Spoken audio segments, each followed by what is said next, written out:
প্রশ্ন আসে যে কেন হারাম করা হলো? 5 কারণে হারাম করেছে। 1 নম্বর কারণ হলো দ্বীনকে ঠিক রাখার জন্য। 1 নম্বর দ্বীনকে ঠিক রাখার জন্য। কারণ যারা মদ নেশা খায় তাদের ঈমান ঠিক থাকে না। তারা কি বলে না বলে তাদের ঈমান ঠিক থাকে না।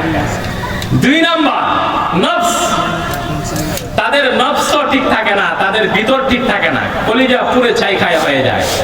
3 নম্বর ওয়ালাদ, তার ছেলে মেয়ে বংশধর দুনিয়াতে আসবে না। যে যুবক নেশাগ্রস্ত, আজকে নেশা খাইতে খাইতে কলিজাকে পুড়িয়ে দিয়েছ, তোমার লিভারকে নষ্ট করে দিয়েছ, তোমার থেকে ভবিষ্যৎ প্রজন্ম আসা বড় কঠিন।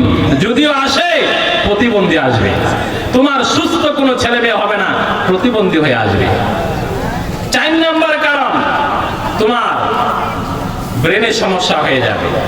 দেখেন না যারা মদ খায়, বরে মা কয়, মারে বউ কয়, বাবারে দুলাভাই কয়, বটগাছেরে বাজার কয়, যা মুখ দিয়ে আসে তাই বলে, ব্রেন ঠিক থাকে না। 5 নম্বর, তার ব্যবসা বাণিজ্য সে লস খাইতেই থাকবে। কেন? যে মদ নেশা খায়, সে ব্যবসা বাণিজ্য করতে পারবে না। এই 5টা ক্ষতির কারণে আল্লাহ তাআলা নেশাকে হারাম করেছেন। আজকে আমার সমাজ, আপনার সমাজ, আজকে আপনি মনে করেন আমার ছেলে তো নেশা খাই না, মদ গাঁজা ইয়াবা ঘুরুন ট্যাবলেট যা কিছু আছে, আপনি মনে করেন আমার ছেলে খাই না, পরের ছেলে খাইছে, তাতে কি?